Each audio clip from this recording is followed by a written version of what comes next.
The worst horror movie I ever saw was fucking great.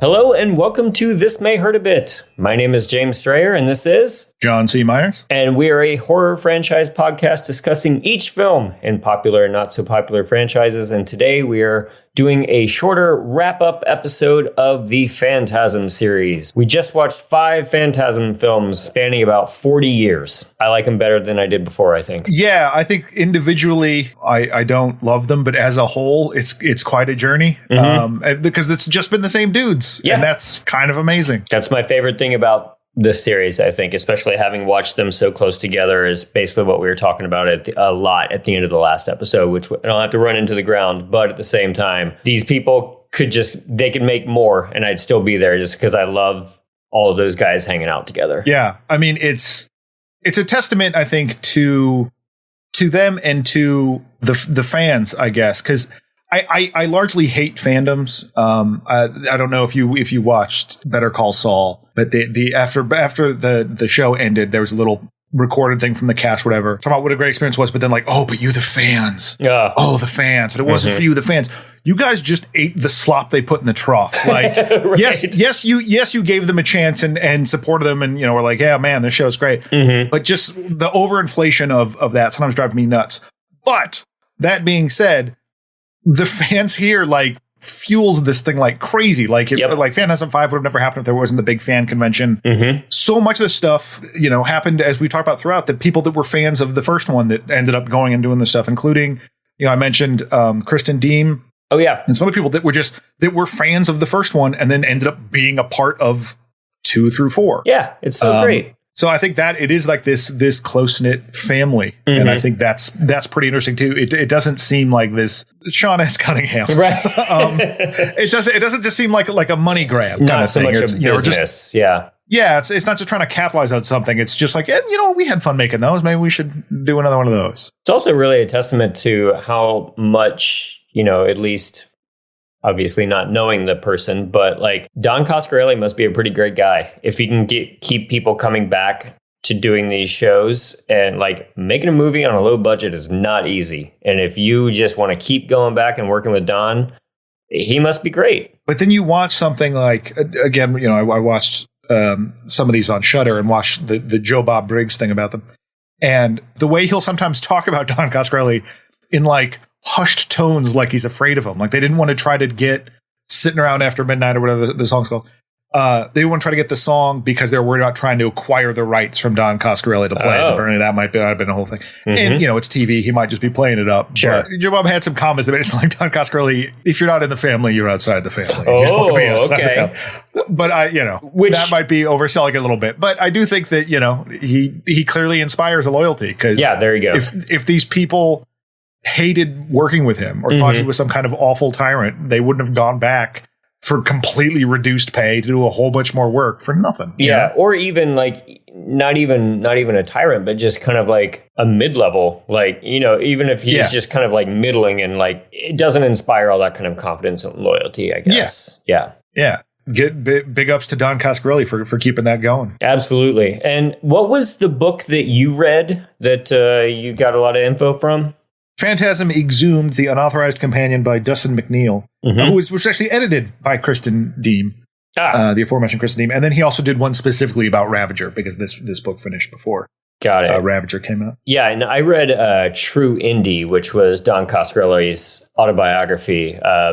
He came to the Hollywood Theater to do a signing, I believe, a few years ago, and I didn't attend, and now I'm really kind of regretting that because I just picked it up about a year ago and just tore through it because it's not just the Phantasm films, but it's also Beastmaster and Bubba Hotep and all of his other work. It's his complete autobiography, and it's a really fun, fast read. Nice. I imagine the Beastmaster stuff is pretty wild because it kind of just gets whispered about in Phantasm Exhumed about like just what a miserable experience it was. Sure, and it's going from like a smaller, family style crew like on a Phantasm film to a giant like sword and sandals type of film in Europe somewhere, which is probably like. Not that people can't handle it, but that's a big jump. It's quite the shift, yeah.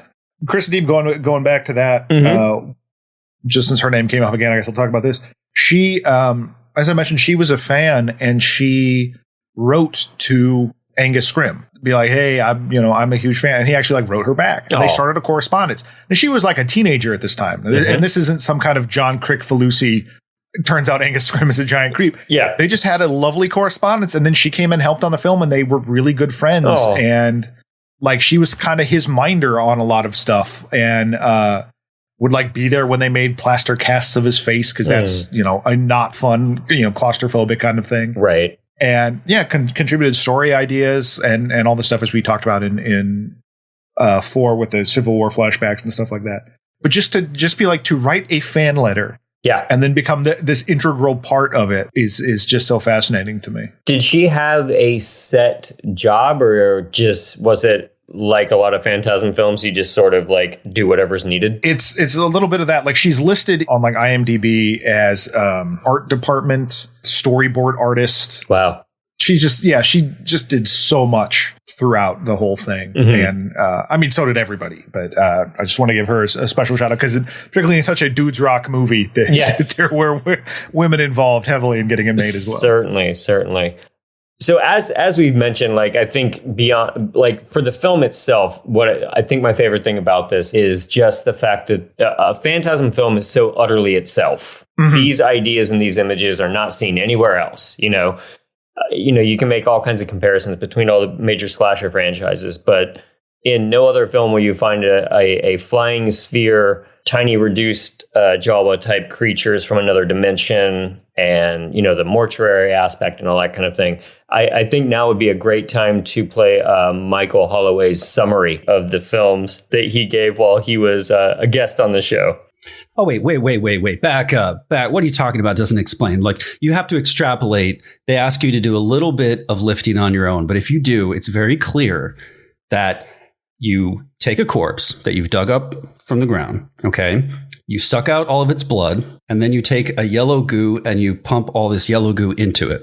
And then you compress it down to the size of a Jawa. And then you get a canister that looks kind of like a, whiskey barrel, but made of something stronger than wood. And you put them inside it. You seal the Jawa with the yellow goo instead of blood inside it. Then you open a dimensional portal. And you push the barrel with the lurker inside it through the dimensional portal so that it rolls through and lands on the other side in the tall man's dimension, where it opens up and it crawls out and it gets to work as a slave in the tall man's dimension. So I ask you, Myers, how did you not arrive at this conclusion on your own? I mean, it all makes perfect sense. It's all, of course, it's all right there. And actually, it only gets worse from there. Mm-hmm. And as much as I did enjoy these movies overall, particularly like 1 and 4. Yeah. Sometimes when we're going through the movie, it sounds like you're trying to describe a dream to somebody. Sure. And I'm looking a little bit forward to getting on something with more solid ground of just like, no, there's no confusion about it. I agree. Jason's got an axe. I agree. But, it is, but that does make it fascinating at the same time. Mm-hmm. When done, I don't want to say correctly because but when done the way I likes it anyway. There you go. Yeah. So did you have a favorite kill from the series? Oh man, that's tough because it's mainly just balls coming at people. Mm-hmm. The minister in 2 was great. The past one was good. I mean, anytime that the tall man eats it is pretty great. Mm-hmm. In both 2 and 3. I mean, those are such more action heavy than the other one. But also Michael's quote unquote death in 4 was I think as far as like a emotionally connecting with a Phantasm film in a way I did not expect. There you go. Yeah. That's on there. But how about you? Yeah, mine, I think part of my love for this one is a lot of it has to do with, I remember so distinctly watching it on cable in a much more neutered version, but the golden sphere in Phantasm 2 that goes up through the guy's body and out his mouth. Like that was so up a level from the previous film. In terms of the makeup effects and how brutal it was and everything. And seeing it as a kid, it definitely sparked an interest And it was undoubtedly an edited version of that, too. I can't remember seeing it actually officially for the first time and if I really noticed a difference. But, seeing that when you're 10 or 12 was a lot. Yeah, I'm trying to imagine what that looks like in like an edited version. And I guess maybe I'm thinking about it like it's edited for PAX TV or something. Sure. Good God, that's an old reference. If it's edited for like, I don't know, mid-morning television. Yeah. So imagine when they turn his face instead of the ball protruding through his cheeks and stuff, it's just like a sad face photoshopped on there. Like, right. And just X's for eyes. He's clearly dead. I remember him juddering around a whole lot, if juddering is a word, but just like, flopping around on the ground and knowing that sphere was inside of him, drilling up through his body. That captured my imagination. One of those examples of just, it's not gory, but it's way worse. Yeah. Yeah. The sounds and the fact that they like played it in reverse just made it seem all the more unsettling. Which means that since it wasn't especially gory, they could show that on television. Right. Yeah. And it was still unsettling too. And as far as like a non-kill related favorite makeup effect, it's definitely the back creature in Phantasm 2. So cool. I felt like that was so above and beyond what we had seen before from the series. And I don't think that we saw anything even remotely that detailed moving forward. That out. was like the pinnacle. Yeah. Mm-hmm. I mean, the effects, the rest of the effects in 2 were great. Again, like the tall man's death and all that. The practical effects were fantastic, but the presentation of it is so unexpected because this is this new Liz character that we're just introduced to. And coming from the first one, which was such a no budget film, to be like, look at this wild creature effect almost out of the gate, just really upping the ante right away. But it's also just really cool and really creepy. Definitely. How about a favorite Reggie moment? Oh man. Yeah. There's so many. You can pick 2. We poke a lot of fun at Reggie, but man, I do like that guy a lot, and it is fun. I mean, I don't know if it's a moment, but that boogie down hat, I do think about it a lot.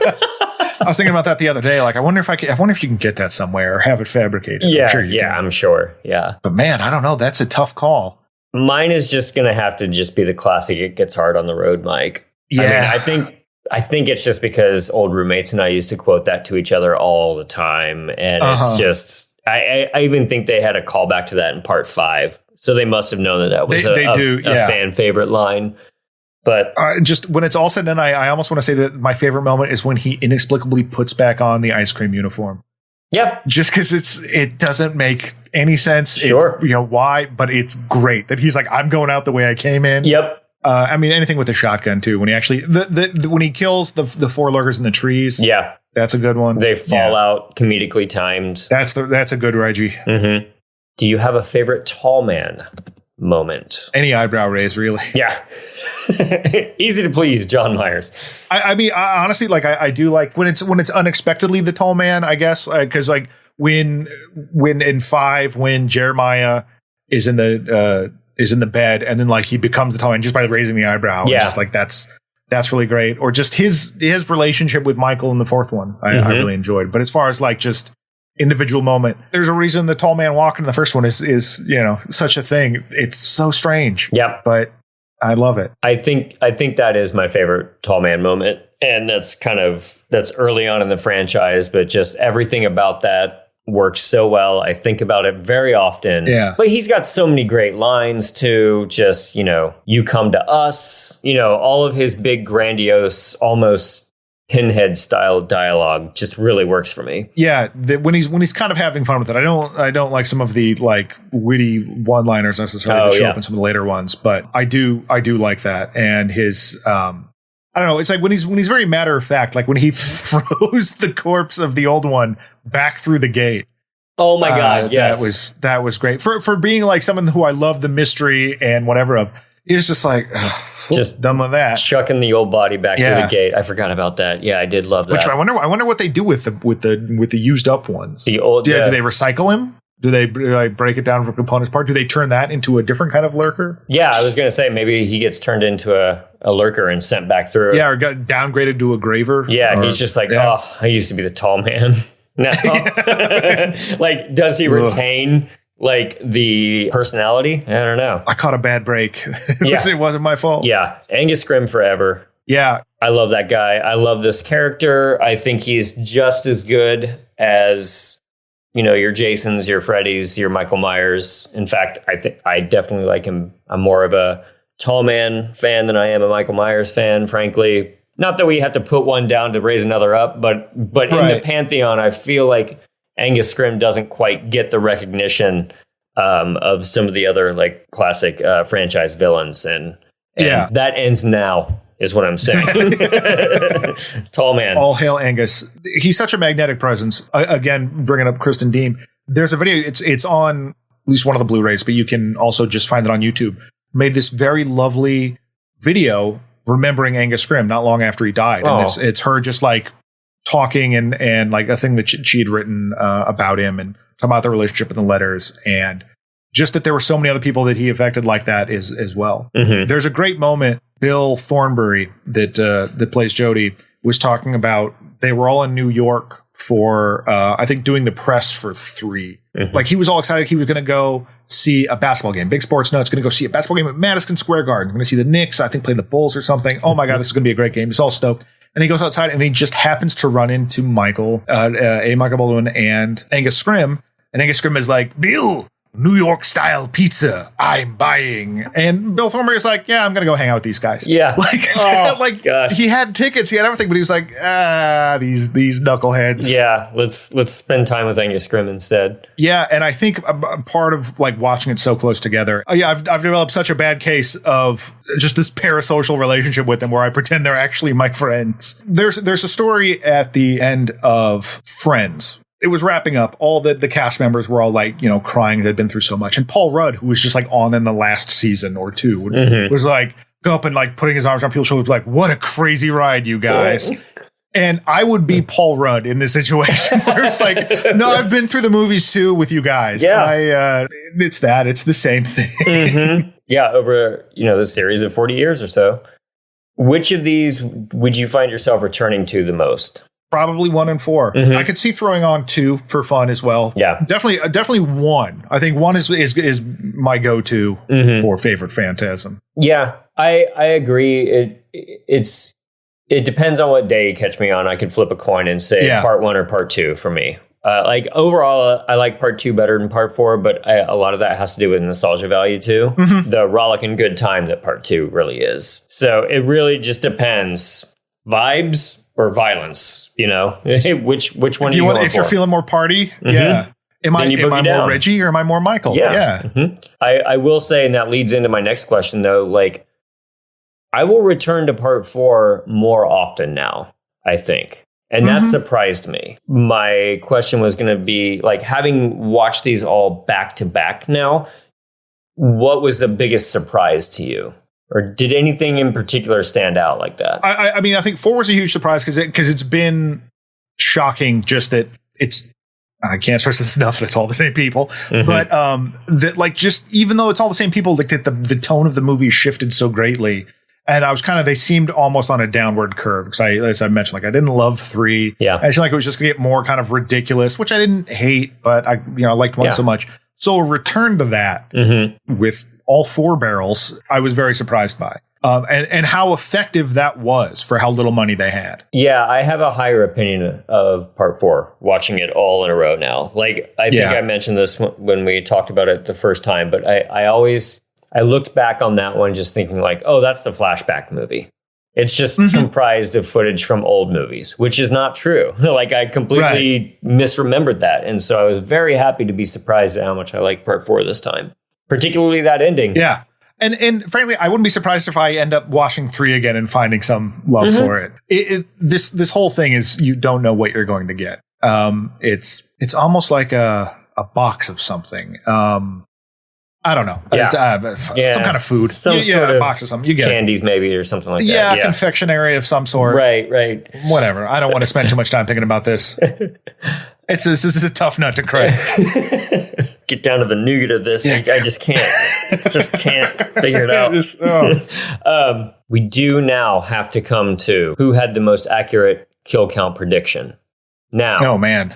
This was difficult, and I bet if some nerd out there wanted to fight me on what I considered a kill and what I didn't, they could be correct. I will fully admit that I may not have been entirely consistent in my kill counts in this, because you have people who die and then they don't die. And then there's dreams, and then people are killed off screen and all of that. So this was a little bit of a tough one, but I checked the tape. I had predicted 32.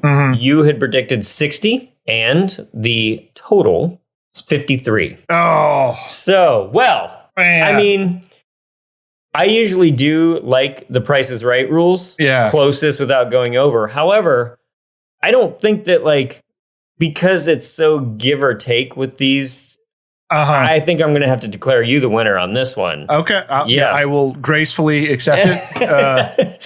Because if anyone tries to put an asterisk by my win on this, I will fight you. No. Yeah. So, I mean, I was woefully under by 20 or so. But I honestly, like, not a bad guess. Because that's such a weird... I mean, even you having seen it, I would have probably guessed something similar. Just because, people die, but they don't die. Like, how many times do you count Reggie? How many times do you count Jody? And then, do you count Jody? There's like 6 or 7 lurkers that die in the explosion of Reggie's house in part 2. So there's 7 right there, and that's more people that died in all of part 1, which is 6. So there's a lot of that kind of stuff. It's harder when they're not characters.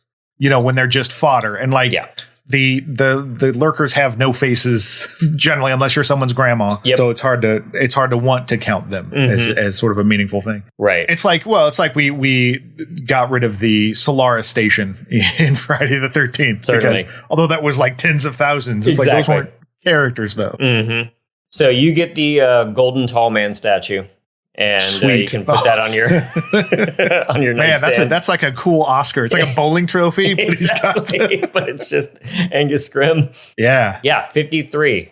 53. Wow. Only 3 people died in part 4. That was a very low body count, especially for a part 4 in a franchise. Did you count the horse? I did not. Okay. Well, I mean, it's not, I counted this. I don't think I did, but I counted the snake in Friday the 13th part 1. Your anti-horse bias shining through. Sorry, fans. I'm glad they killed that horse, says Jim. Well, I guess a question I would have is like, would you actually want to see more Phantasm? Now with Angus Scrimm, unfortunately, having passed away in 2016, would you want, in some form or another, this series to continue or get rebooted? Rebooted. That's a good question. I mean, that's always so sticky, and I can't imagine it without Angus Scrimm. It's not like recasting Jason. There's so much personality to Angus Scrimm. I mean, you better bet that, of course, I would watch it. Yeah. But I don't know if I would be excited, because I feel like, especially if somebody else took the reins, again, big reason I like it is it's these people who spent 40 years doing it. And I don't know if I would enjoy somebody else coming in new. Now, let's say a studio decided they wanted to just write, they wanted to do a reboot with a decent budget, and Coscarelli and Reggie both got a cool $1 million. Do it. Yes. Pay those guys. Definitely. Yeah. As I get older, I do kind of enter this sort of the John Carpenter thing of like, it's going to happen, like whatever, just make sure people get paid. Yeah. Yeah. I don't know. For me, we mentioned the J.J. Abrams thing, and the J.J. Abrams, like in Star Wars, The Force Awakens, the reason Captain Phasma is named Phasma and has silver armor is because of Phantasm. And it was partly because of this that, like, they knew he was such a big fan, and he, I think it was like part of part 4, they wanted to reuse some of that older footage and stuff. And he let them use the J.J. Abrams equivalent of Skywalker Ranch, like their stuff, their fancy equipment to restore stuff for like nothing, because he loved this movie. And that is so great. And as much as I have things to say about J.J. Abrams in some respects, I think that is really cool. Absolutely. That being said, I would like his involvement with Phantasm to stay at that level. Sure. Please don't Please don't remake it. And as I believe I mentioned already, there was some talk the Russo brothers wanting to do it. We just don't. Just don't. Those guys, I think it was Sean T. Collins. He wrote that Roadhouse book I gave you. Oh yeah, I think it was him. That had a thing about how like they're not directors, they're project managers. Oh, I very much feel that way about them, and I don't want to see their Marvelized version of whatever this would be. Yeah, I'm just not interested. And I think some of it is also finding that balance between the varying tones of Phantasm. Sure. You have, Roger Avery's like, I love Phantasm, want to write it, writes the script, where one cast member is like, this is nothing like Phantasm. Yeah. But Don Coscarelli loves it. So it's trying to thread that needle of like, well, if you get too heady, do you lose some of the Reg heads that are like, where's the Cuda, and where's the battle Cuda and the 4-barrel shotgun?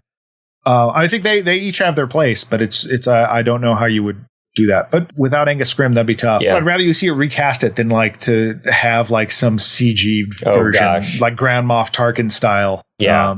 That would be upsetting.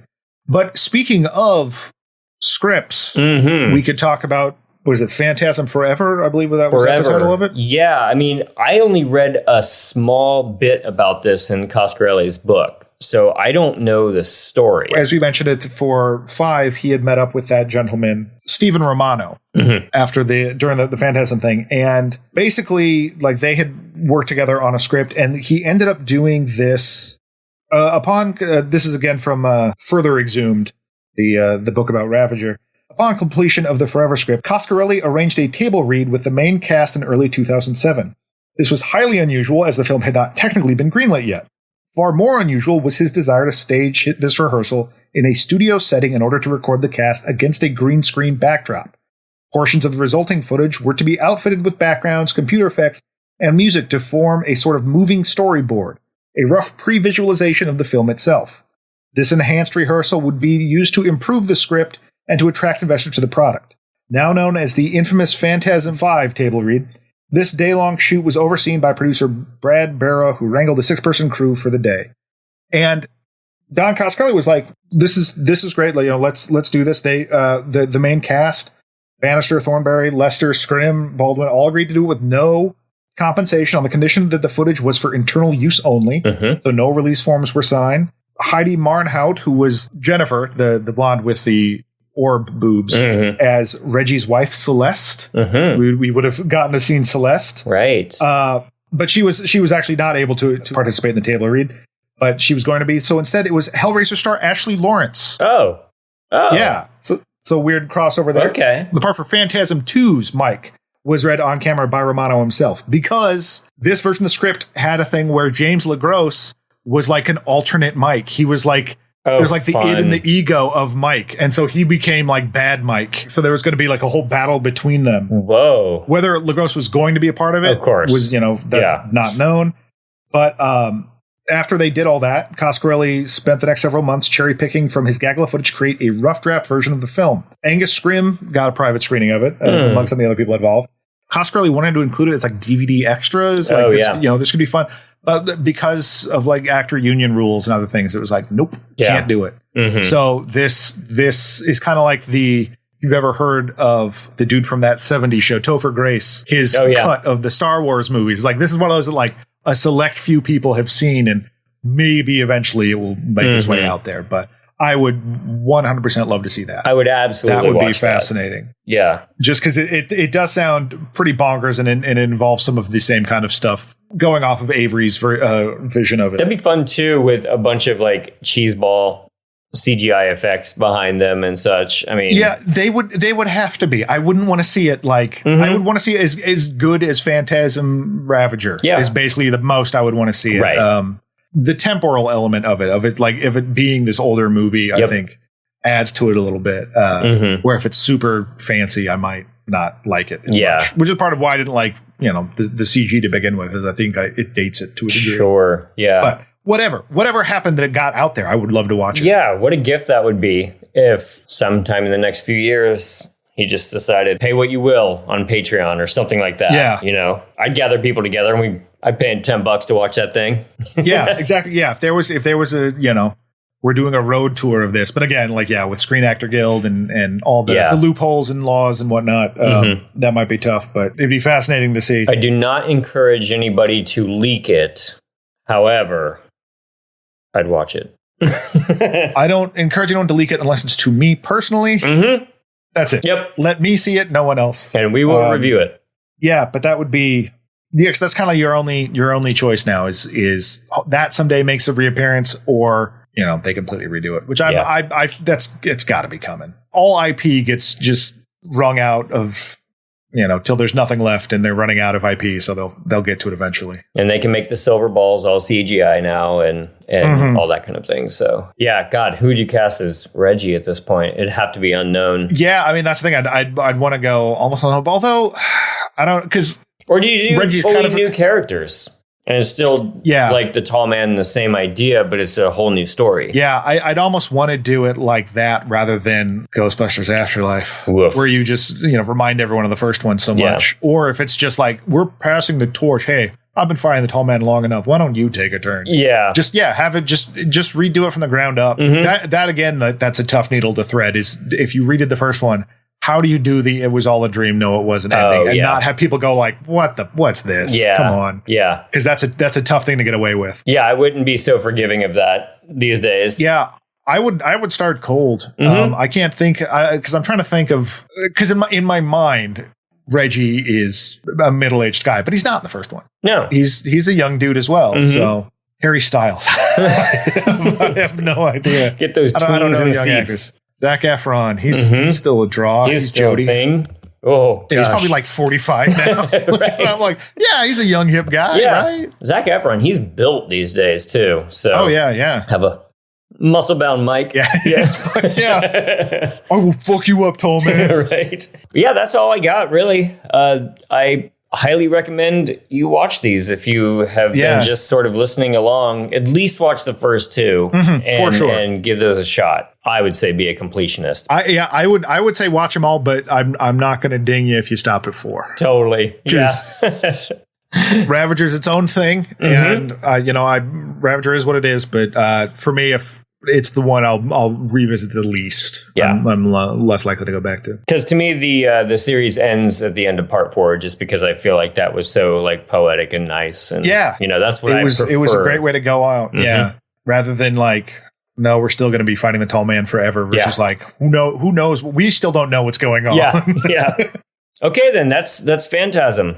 That's all the kills. That's all the news. That's all the trivia. That's all the movies. We're closing the lurker barrel on this series. And we're putting our hands on the tuning forks. Yes, we're chucking the tall man body back through the back through the gate on this series. Calling it good. That is definitely like if I once our podcast we become podcast bajillionaires. Yes, happens with every podcast. Right. I am definitely like building a room in my house that is just that room. That is just, it serves no purpose, but it's just got a giant tuning fork. Yeah, and it just hums, and it costs me tons of money to power it, and it's a waste. It's destroying the landscape near me. The environment. Whatever, man. I got my tuning forks. Yeah. Well, do you want to tell our listeners what we're going to tackle next week? Well, we liked the idea of fighting against the unknown, and so we decided to keep that going with the next villain be the concept of death itself. We went to Final Destination, part of the teen horror wave of the late 90s, early 2000s. So that'll get us on a little bit firmer ground in terms of whether or not the movie is so esoteric versus just a fun ride. Sure, certainly. But we'll see if it is. Yeah, I think the first one came out in 2000, so that's I didn't, as much as I love the 70s and 80s franchises, I didn't want us to just sort of like, I think you even brought this up at one point, just like, we can't just stay in the 80s. Let's bounce around some, get to some of the newer franchises too. Yeah, and it's also interesting just because not every franchise has like super humble beginnings like these two have. Like this is, and we'll talk about it as we get to it, but like this is made by established people with careers that just went like, hey, this might be a neat movie. And then like it went from there. It was a hit. So they just kept making more. So it'll be neat to visit that side of things. It's probably going to be less studio drama. It is, which is, I watched one of those, I think it was Elf. It was a thing on Netflix that was like the movies that made us. And it was, Elf, and it's like, oh, okay, well, I'll watch that, hear some backstory about Elf, but it was all like, oh, so I couldn't get a hold of this person, so I called his agent, but his agent wasn't available, so I called this rep, and we scheduled the lunch, but turns out it was a brunch. I'm like, none of this is interesting. No. This is the most boring thing, and I imagine that's what's going to happen with inside baseball. Yeah. Yeah. It's like, that's not an actual problem. Right. I want to hear about, like, feral hogs on the set or something. Yeah, that's an episode of Entourage, basically. Yeah, exactly. If Turtle ain't in it, I'm not interested. Right. All right. Well, thanks for joining us on Phantasm, and we will see you next time for Final Destination. Good night. Good night. This has been a Two Penguins Media production. It was produced by James Strayer and edited by John C. Myers. Logo by Ethan Kimberling and music by Michael Arthur Holloway, who you can find on Bandcamp. Follow us on Instagram at thismayhurtabitpod and on Twitter at hurtabit. Email us at thismayhurtabit@gmail.com. And if you are so inclined, rate and review us on your favorite podcast app, and we'll see you next time.